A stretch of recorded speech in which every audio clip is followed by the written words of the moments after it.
All right, hi everybody. I think everyone in the room knows me, hopefully, but we're probably going to post this on YouTube. So for anyone watching on YouTube, my name is Rob. I'm the Chief Video Engineer here at Video West, and I'm here today to talk to you about fiber. Fiber is one of the most fascinating pieces of tech that we use in the events industry. And my hope today is that you're going to walk away with a little bit more of an appreciation for it, maybe have a few aha moments where it all makes sense. And one of the beautiful things about fiber is it's so simple that I can demonstrate a lot of this stuff with $100 worth of stuff from Amazon. We don't need fancy oscilloscopes and stuff like that like we do in electronics to demonstrate, because fiber uses light, and we can see light with our eyes. So hopefully you can take away a more intuitive understanding of fiber from today's talk. But before we get into the fun stuff, we first have to talk about why we use fiber. To talk about why we use fiber, we have to understand digital signals in copper and the limitations of those. So, what is a digital signal? A lot of you might know this already, but bear with me. We're going to build this up brick by brick. All digital signals, whether it's your Wi-Fi signal or an AES signal or a DMX signal, they're all just a big string of zeros and ones. All digital signals are that, just zeros and ones. So I have a big pile of zeros and ones on one side, and I want to get it through a piece of copper to another side. How do we do that? Now, quick side note, people like to make fun of me that be careful when you ask Rob a question, because he'll go off on a dissertation about in 1937, blah, blah, blah, blah, blah, blah. And I don't do that. I take offense to that.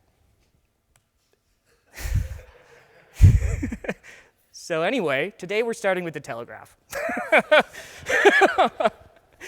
Now, jokes aside, I am going somewhere with this, so just bear with me. How did a telegraph work? Well, you had a button on one side, and you had a cable that connected to some ticker tape on the other side with a little pencil. When you would press this button, it would complete a circuit.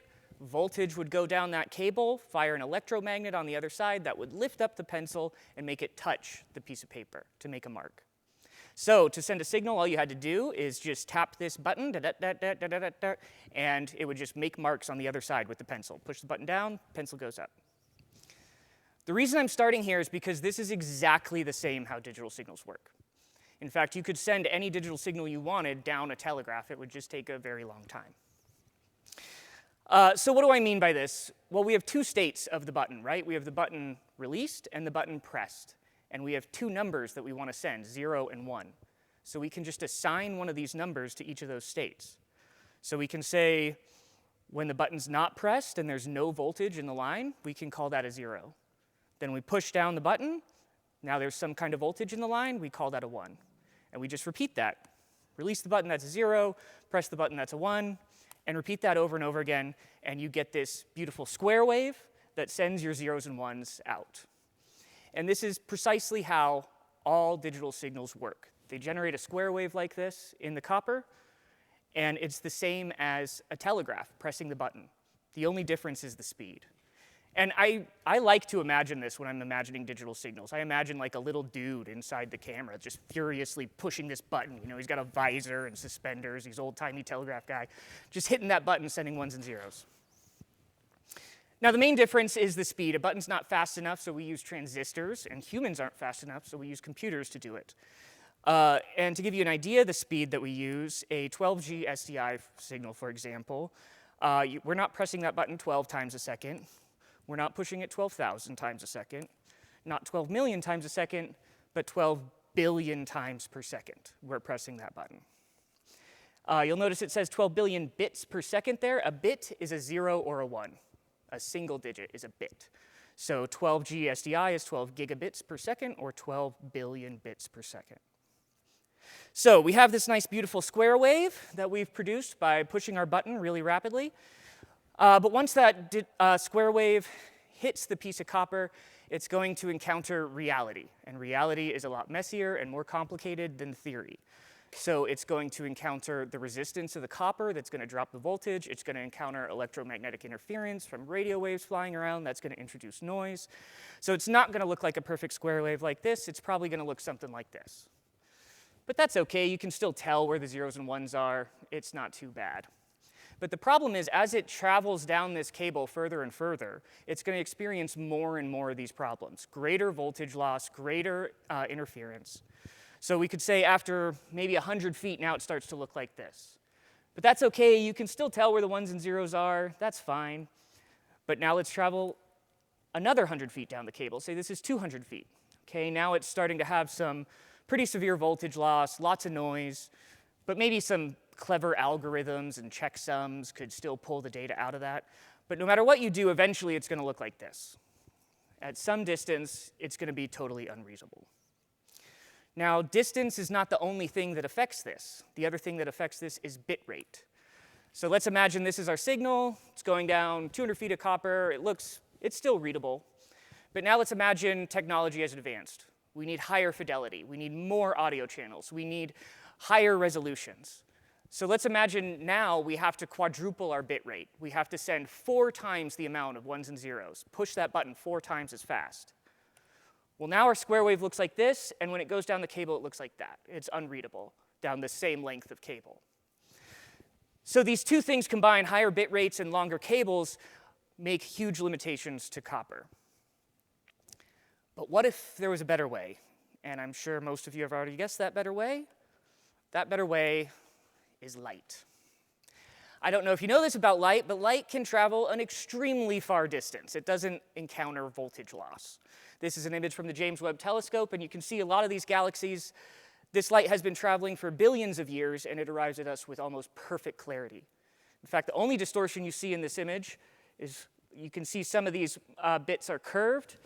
That's gravitational lensing from a black hole. That's really the only thing that can affect it.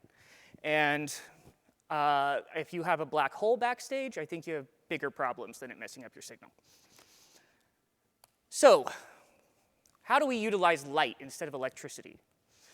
Well, what if instead of directly connecting here with a cable, we instead connected our cable to a light bulb? Now the button turns the light bulb on and off.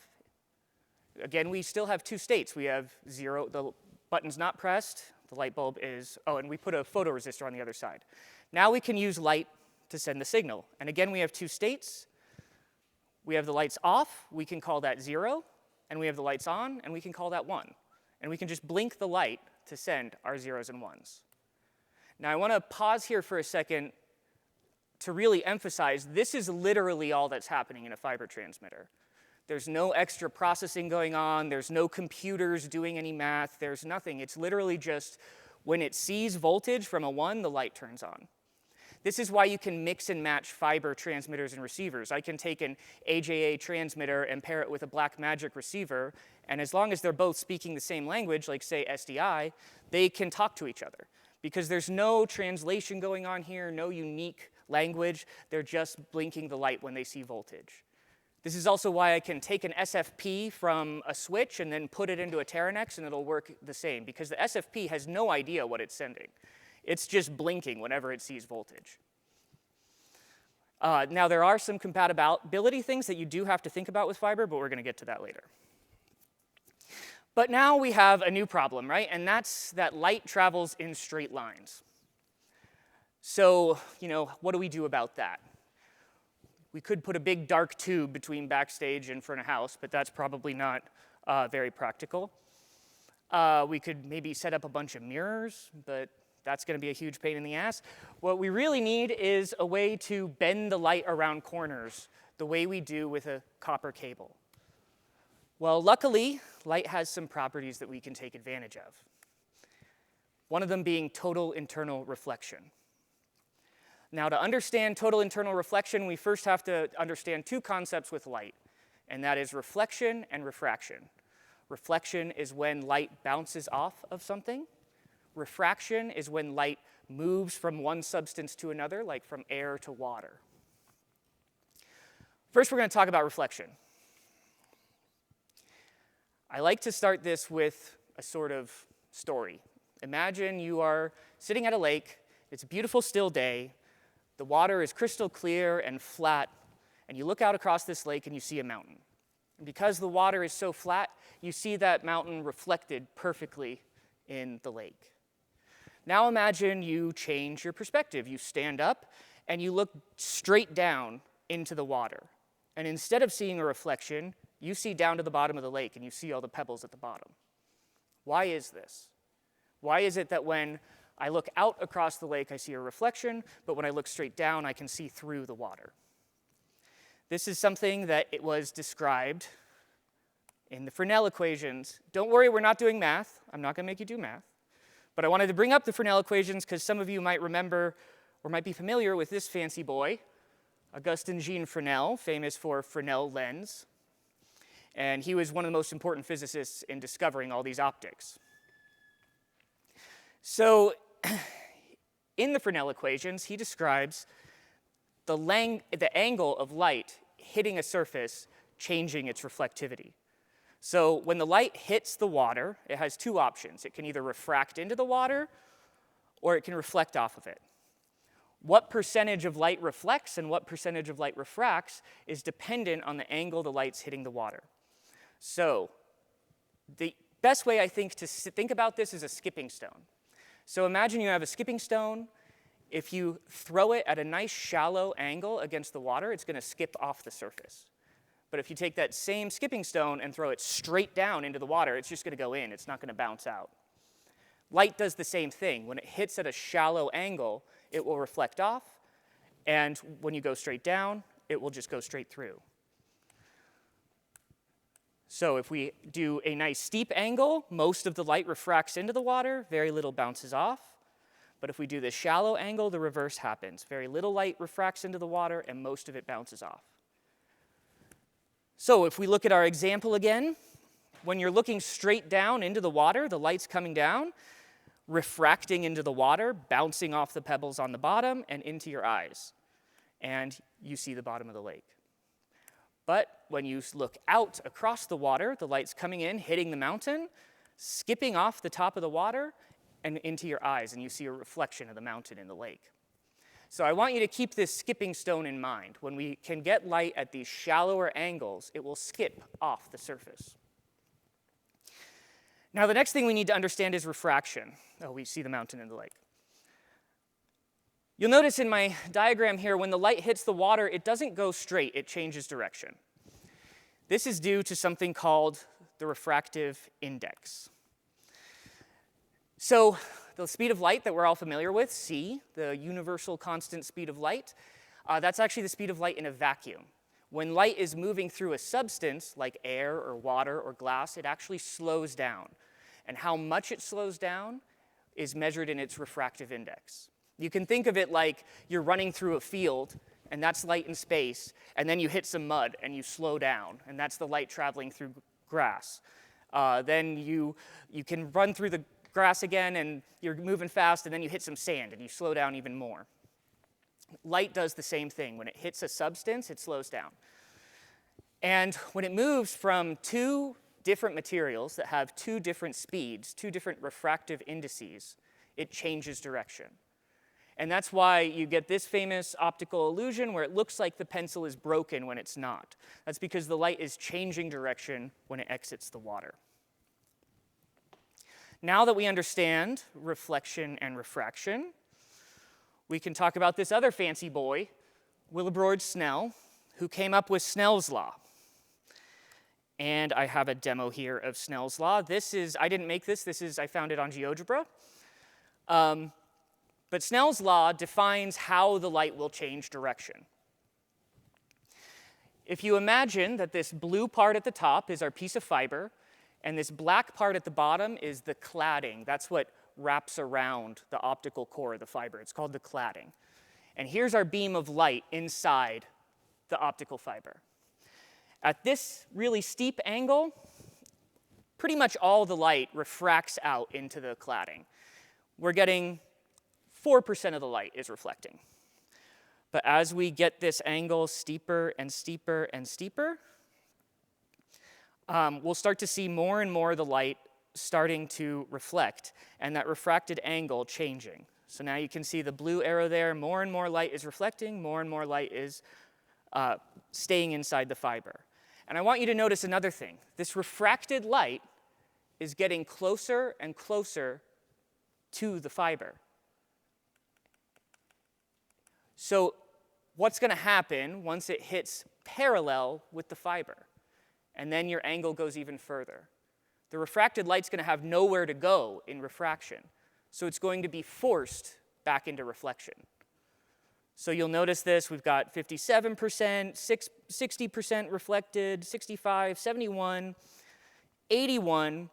So 81% is being reflected right now. And one more click, the refracted light has nowhere else to go but to reflect. And this is called total internal reflection. 100% of the light reflects, 0% refracts, because the refracted light has nowhere to go at this angle. So any angle shallower than this, you will get total internal reflection, where no light can escape. And this angle, where we have this change, where suddenly we get to 100%, is called the critical angle. So, now that we understand all this, we can see how we can bend light around corners.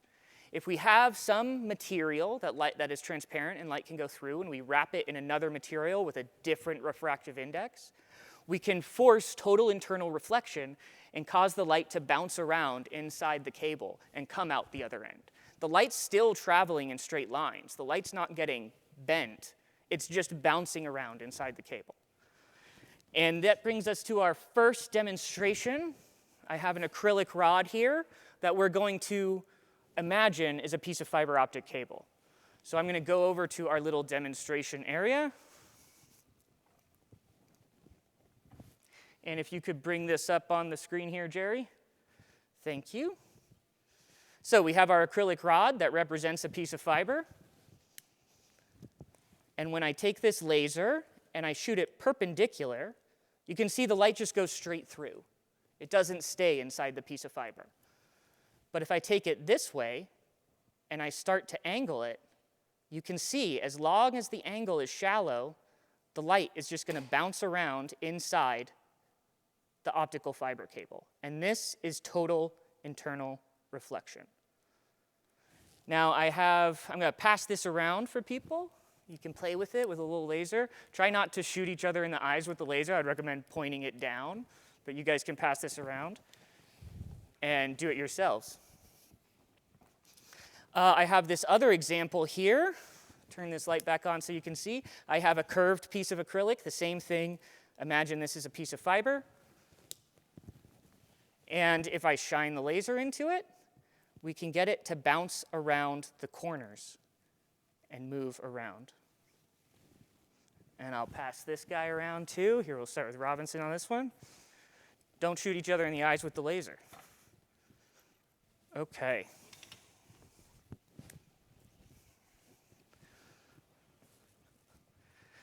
So that's how we achieve total internal reflection and move light around corners. Now that we understand all of this, we can talk about the different types of fiber. So I'm sure you've heard multi-mode versus single mode. What is multi-mode? Something you will hear people say a lot is multi-mode means it can send multiple signals down one cable. I have heard this from countless technicians. This is false. If you take one thing away from this class, it's that this is false. If you hear anyone say it, it's not true. If you've said it yourself, it's okay, I forgive you. We're going to learn the real thing right now. So multi means multiple. Mode, what is a mode? What is a mode of light? The way I like to imagine modes of light is you have a little cartoon light bulb, right?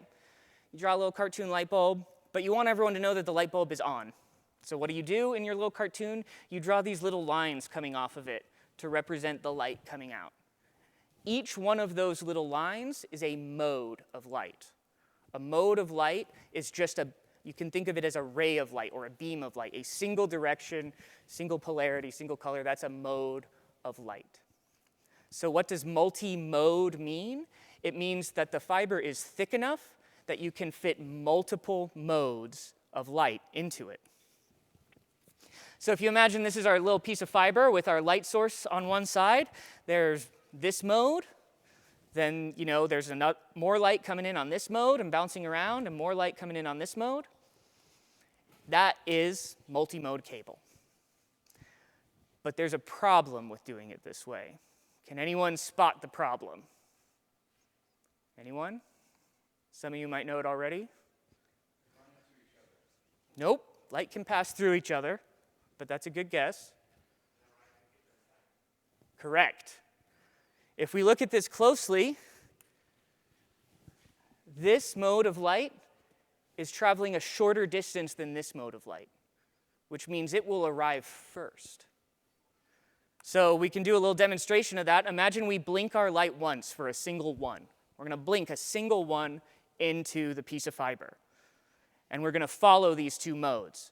As we travel down the fiber, they start to get increasingly out of sync with each other because the mode that's bouncing is traveling a farther distance. Whoops. So when we arrive at the other end, oh, the first mode makes it, so we get a 1, but the second mode is still traveling, so it goes to a 0, and then the second mode makes it, and it's a 1. So your single 1 has now turned into 1, 0, 1. And so this is the problem with multi-mode cable. So why do we use it? Because it's easier to have an LED light source, it's easier to manufacture, and it still works great. But it has this limitation that keeps it at lower bit rates and shorter distances. And when I say shorter distances, it's still very long for what we do. So how do we fix this? All right? How do we get rid of this problem with the modes being out of sync? Well, we can make the cable thinner. You can see now the modes are closer together, so the difference in distance that they're going is smaller. And we can make it even thinner, and we can make it even thinner, until eventually it's so thin that only one mode of light can fit into the cable. There's no room for other modes. And this is single mode fiber. How thin do we have to make it for this to happen? This is a human hair. It's 70 microns across. And that little white circle that the red arrow is pointing to, that is a single mode fiber core. It is 9 microns across. This is to scale. I measured it. So that's how thin you have to make it for a single mode of light to fit in. The dark part around it, that's the cladding that we talked about earlier that wraps around it. So that's how big single mode fiber is. How about multi-mode? Multi-mode is also still very thin, but quite a bit larger than single mode. It's 50 microns across. So we have this incredibly thin piece of glass that we're sending light through. How do we stop that glass from breaking? This is a cross-section of a piece of fiber. You'll see the fiber core in there that the signal's actually traveling through. Around that is the cladding that we talked about. This is another transparent material with a different refractive index so that you can achieve total internal reflection. Then around that is a protective coating, a buffer, and then the strength member, which when we use tack fiber, the strength member is usually Kevlar. That's what stops you from snapping the glass inside. It gives the fiber its strength. And then around that is a rubber jacket. So single mode versus multi-mode. Single mode's better for longer distances, higher bit rates. Downsides, it's more expensive, and it requires a laser light source. If we think about how thin it is and how just one mode is getting through it, if you put an LED at the end of that, most of the light's going to escape out. And so you need a laser light source to get enough light through the cable. Multi-mode is better is shorter distances. For what we do, it's still pretty long. We're still talking kilometers. Cannot do as high bit rates. It's less expensive, though, because you can use an LED light source. And quick aside here, multi-mode has like hard limits on the bit rates. Because those modes get out of sync, how fast you blink that light really matters. So they have hard limits on their bit rates. Single mode does not. There is no theoretical limit to the bit rate of single mode cable. The only limit is how quick you can blink that LED. So, a question we hear a lot, can you mix single mode and multi-mode? The short answer is no, don't do this. You will likely run into problems. The long answer is, I mean, kind of, maybe, it depends. It's complicated. Let's look at the easy case first. Imagine you have a multi-mode transmitter in a single-mode cable. Remember, single mode is too thin to accept all the modes the transmitter is creating. So most of your light is escaping out the sides. Now, fiber is not a vacuum, so it does absorb some of the light as it goes down, and the light gets dimmer and dimmer and dimmer. So you just simply won't have enough light to get to the other side. Doing this at short distances, like little jumpers, you might be able to get away with it, but it's better not to risk it. Now the more complicated case, single-mode transmitter in a multi-mode cable. Here's where I do the big disclaimer that I am not a physicist, and I had a lot of trouble finding good, accurate information on this that explains it simply. So big grain of salt with what I'm going to say here. But this is my understanding of how it works, and I could be totally wrong. For YouTubers, if anyone watching on YouTube is a physicist and wants to correct me in the comments, please do, because I would like to learn more about this. But this is my understanding of the 3 possible things that can happen. The first is called modal dispersion. So you have your big, thick cable, but only one mode of light is bouncing through it because you have a single-mode transmitter, and it hits some imperfection on the side of the cable, which causes it to split into multiple modes. So now you've lost your single-mode properties of this. Now the modes can get out of sync. Additionally, some of these modes can be hitting at such an extreme angle that you lose total internal reflection and they escape into the cladding. The other thing that can happen is you have a thick cable. So if you imagine this big, thick cable bending and your light happens to be coming in at the bottom, when it hits the other side, it's no longer hitting within that critical angle. It's hitting too steep, and it, again, escapes into the cladding. And the final thing that this one I'm the most skeptical of, but I've seen it repeated a lot, so I'm going to throw it out there. The idea is that the receiver is very small because it's expecting single mode, and so it's possible that your light will just reflect out and miss the receiver.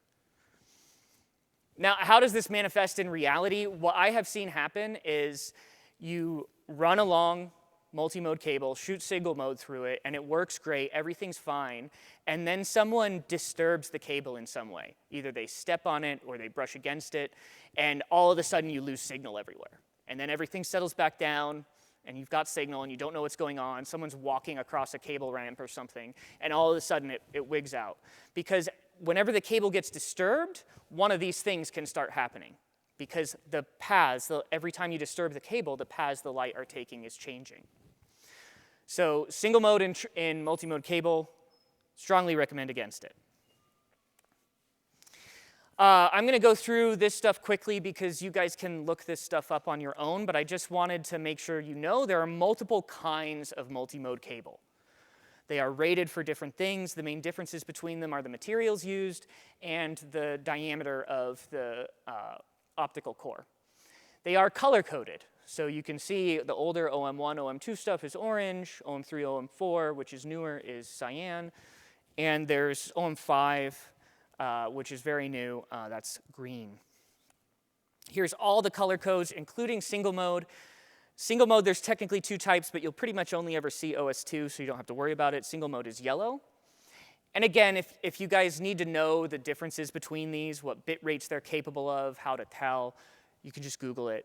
And there is this jacket color coding system, but it's not perfectly followed, especially in tack fiber. Sometimes they color code the tack for like, oh, there's the red line and the green line and the blue line. But usually it'll say what it is on it, printed on the jacket. Okay, now we know about all of that, we can talk about another very interesting property of fiber that we can take advantage of, and that is color. So the color of light is dependent on its wavelength. So light is a wave and a particle. Its wave properties have a wavelength, just like an audio wave. They have a wavelength that's measured in nanometers. And different lengths of nanometers produce different colors of light. This is my favorite thing of what we can do. with fiber. So we have these different colors of light. What happens when we combine multiple colors of light in a prism? They just combine into white light, right? So now we're going to get into our next demonstration where we're going to demonstrate coarse wavelength division multiplexing. I'll explain all these words after we're done. But Jerry, if we could go over to the demonstration here.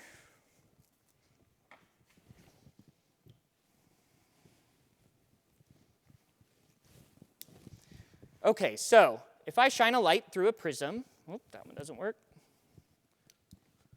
It splits the colors, right? We all know this about prisms. But this works in reverse as well. If I shoot blue light in here and red light in here, they'll combine and come out this way. So we're going to do that. We're going to shoot light this way. I'm going to put a blue light on this side, and I'm going to put a red light on this side. And we've got another fiber optic rod here. Let me move this over so the camera can see it. Now we've combined this blue and red light, and we're shooting it through our piece of fiber.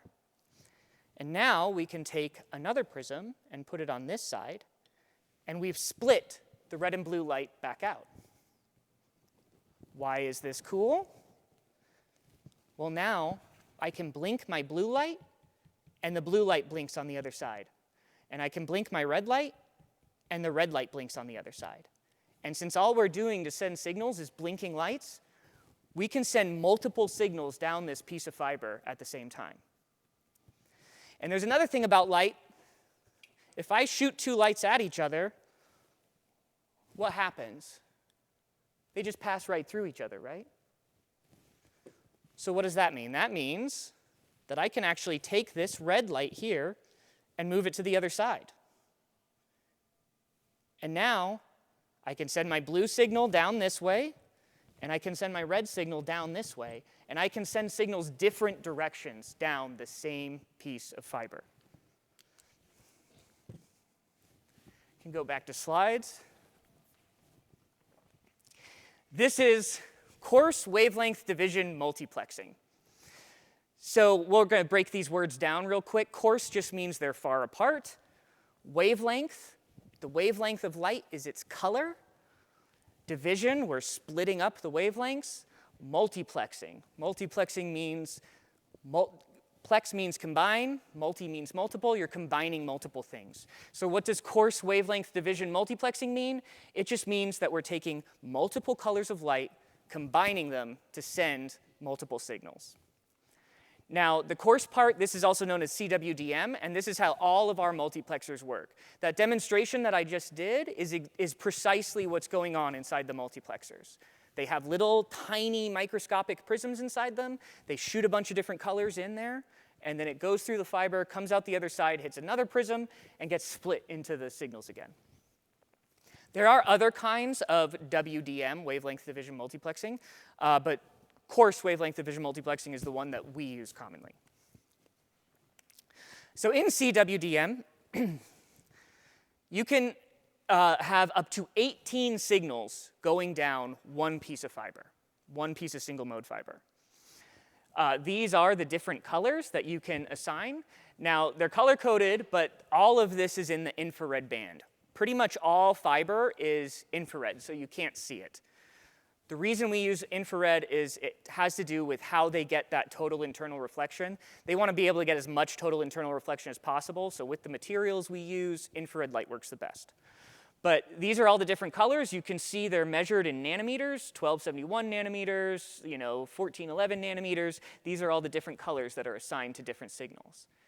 And remember that single mode fiber, the cable itself has near infinite bandwidth. There's no limitation inside the cable. The only limitation you have is how fast you can blink the light on each side.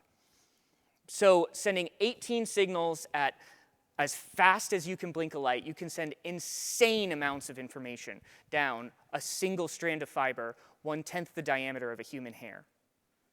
And in telecoms, they use DWDM, dense wavelength division multiplexing. Dense meaning the wavelengths are closer together, so it's harder to do, it's more expensive, but they can send up to 180 signals down, both directions, a single piece of fiber.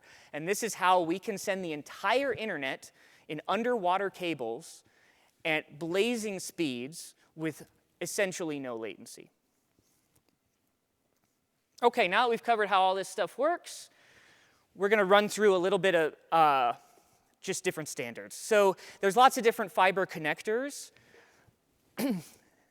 These don't actually, the connector doesn't actually do anything to the signal, really. The cable is what matters. So you can adapt between connectors with no problem, as long as you're not mixing multi-mode and single mode. There's lots of these that are standards. The most common that you'll see in our industry is ST and LC.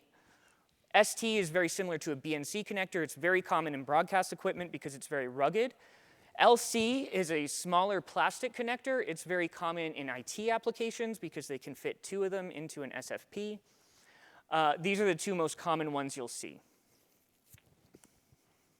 There's also other kinds of fiber. So optical con is basically only used in the AV industry, but it's very rugged. It can be waterproof.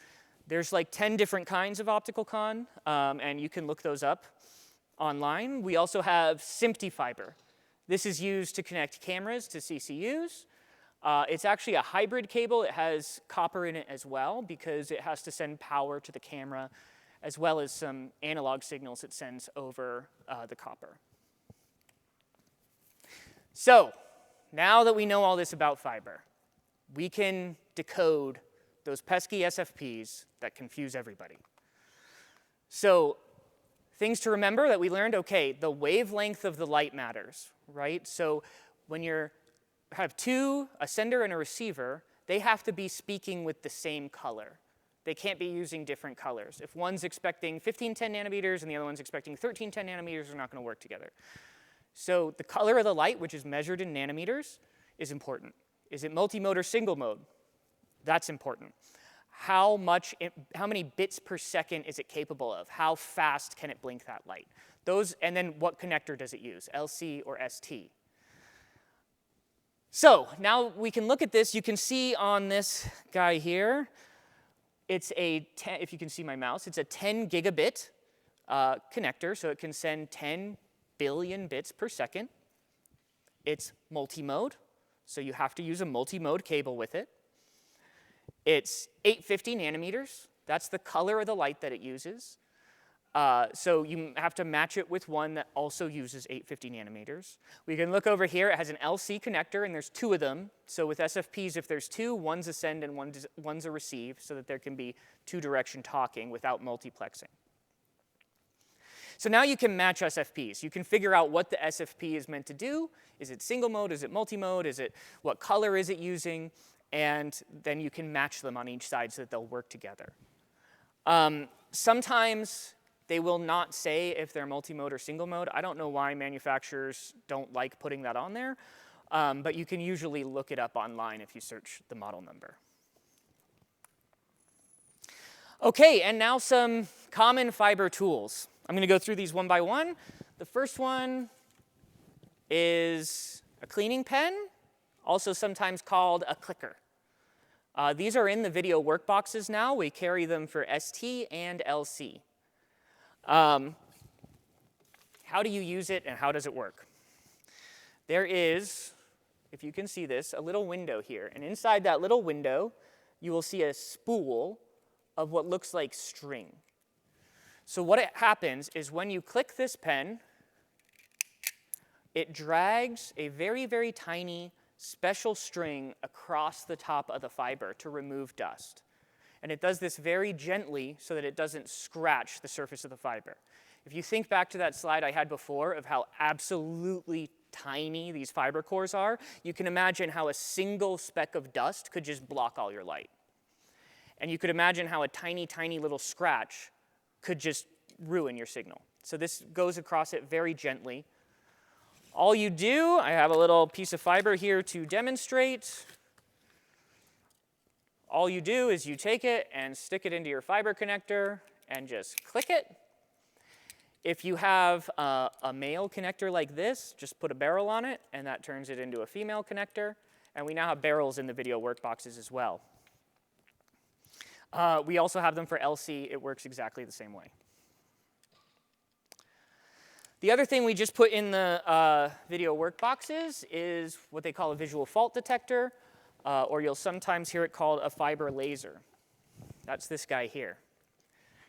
This shoots a little light down the fiber. I'm going to demonstrate that. If I turn this on, you can see the light coming out. Oh, this fiber's bad. Okay, you can see the light coming out. Yeah, this is actually what it's for, to find bad fiber like this. Coming out the other end. So this is really handy if you have like lots of tactical fiber lines, lots of like Tac-12s that are interconnecting and there's fiber going everywhere and you lose track of what line is going where. You can shoot this pen on one end and then it just lights up on the other end. Do be careful with this. It does have an infrared laser on it. You can see on the description here it says it has an 850 nanometer infrared laser. That means you cannot see the laser. So if this shines into your eyes, you can damage your eyes and you can't see it. And this goes for all fiber is using infrared. All single mode is using lasers. So you want to be careful with not looking into the fiber. Why does it have an infrared laser on it? Because you can also use this to find a device that's hooked up on the other end. So a lot of like receivers have little like signal present lights. If the receiver is expecting 850 nanometers, what this sends out, that little signal present light will light up.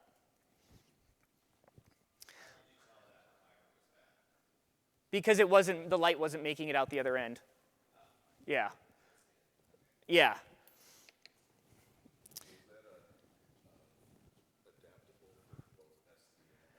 It is, yes. There's a little adapter that comes with it. And, you know, it doesn't have to be perfect, right? So I can just, even without an adapter, I can like shoot it down there. Except this fiber's broken.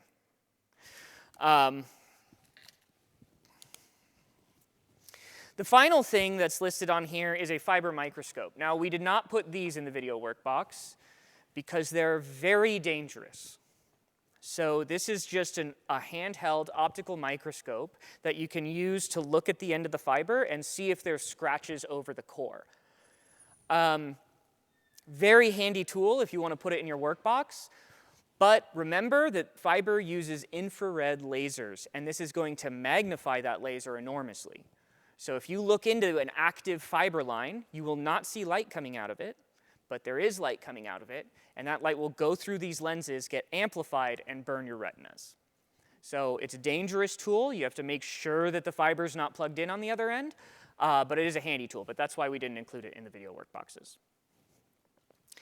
Okay, that's it. That's everything I had to talk about with fiber. Does anybody have any questions?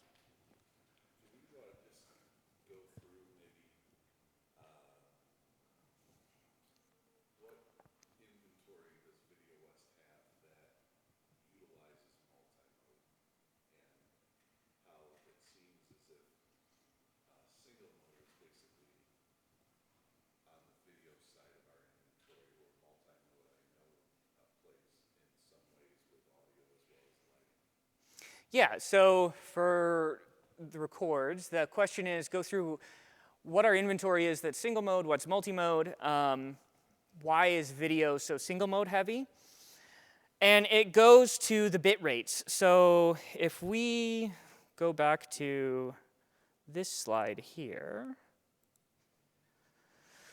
so OM4 multi-mode only came out very recently, and it's capable of 100 gigabits per second. OM3 multi-mode is only capable of 10 gigabits per second. Now remember, 12G SDI is 12 gigabits per second, just barely over this.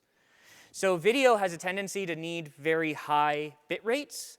If we go back in time to OM2, like multi-mode, a while ago, we were still doing 3G signals, which is 3 gigabits per second, and multi-mode was only capable of 1 gigabit per second. So it's the bit rates that video pretty much always requires single mode fiber.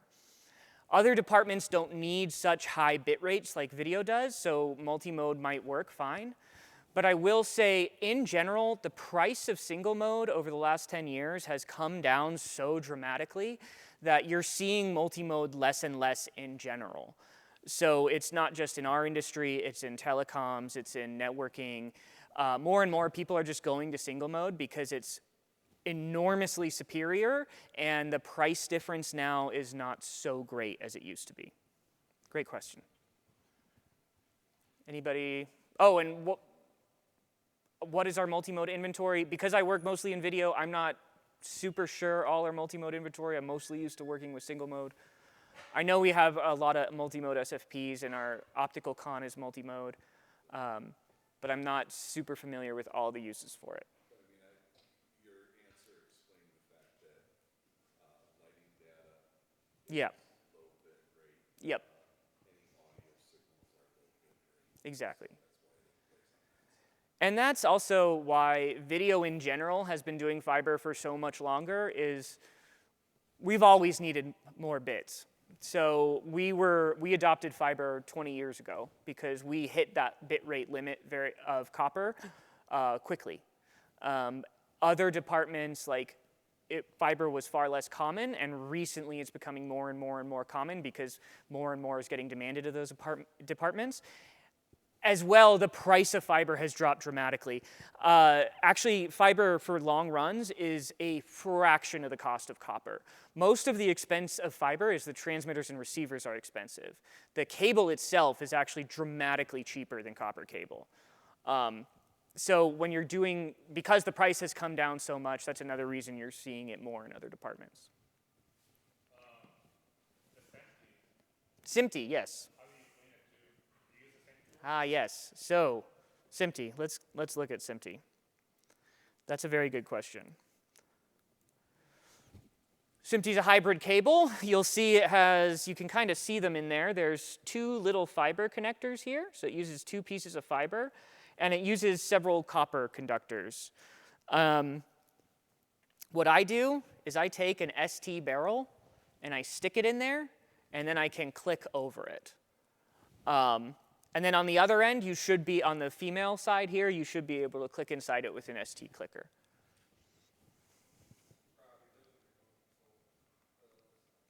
What's that? Is there a special tool for it? Okay. And we could do that in the shop here, I guess, but I don't think we have that tool on site. Any other questions? Yes. So the use case of like CWDM. Yes. I can send 20 camera signals down to one piece of fiber. Correct. Right? Yes. It's really the transmitter and receiver that takes all of those and converts it to a single. Correct. And let's go back to that. We use that in our industry, right? Yes, we do. Yep. Well, I mean, for the most part, we're sending one signal down one piece of fiber, and if we have multiple, like TAC4, right? Well, so the question is, what's the use case for multiplexers? We've actually recently got some multiplexers, some open gear multiplexers. We also have some ones from Telecast that we've had for a long time. And we do use them. And quickly, okay, so a couple levels to that question, how does it work?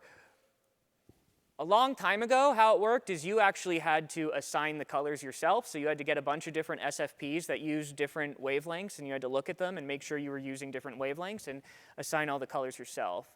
Now we have multiplexers that do that for you. So you just plug your BNC cable in, and that line is assigned 1510 nanometers, and it's all done internally on the device. We do have multiplexers. The ones that we use for open gear are pretty cool. They can take analog audio, they can take SDI, 12G SDI, they can take Ethernet, and they take all of this and multiplex it down a single strand of fiber. So one use case, for example, that I've used it for commonly on shows is when you want to connect front of house and backstage. I can have down one strand of that TAC4, whatever you're sending up there, I can put the LD's monitor, the stage manager's monitor, a delay projector, Ethernet out there. They also do Genlock, which is cool. So another use that I've used for them is I bring in, they can take 4 SDI signals. I'll bring in 4 robocams and have Genlock coming out the other way to Genlock all the robocams. And you have Ethernet right there that you can then control the robocams. So they're actually quite handy, and it all goes down one strand of fiber. Any other questions? Yes, Anthony. The infrared wavelengths, yes, good question. So if you imagine how a prism works, right? So we talked about refracting, how light changes direction when it moves between 2 refractive indices. That actually is dependent on the color. How much it changes direction is dependent on the color. And that's precisely how prisms work. So when the light comes out of the prism, the red light is refracted different than the green, than the blue, than all the other colors, and so they spread out. So each wavelength of light has unique refractive properties. And when they do all their research with all the different materials they can use for the optical core and the cladding, they found that infrared light is the best to get the maximum critical angle so that you can maintain total internal reflection. Good question. Anyone else? Yeah, what's up?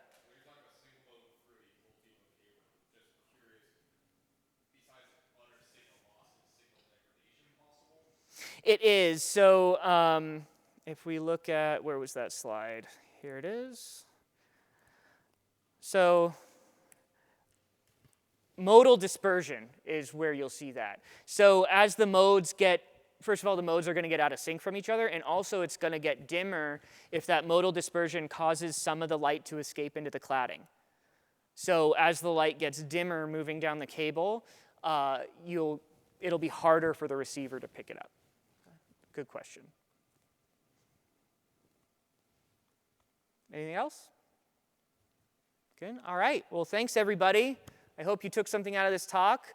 If you want to play with any of the physics experiments after, feel free. All right. Thank you. Thanks.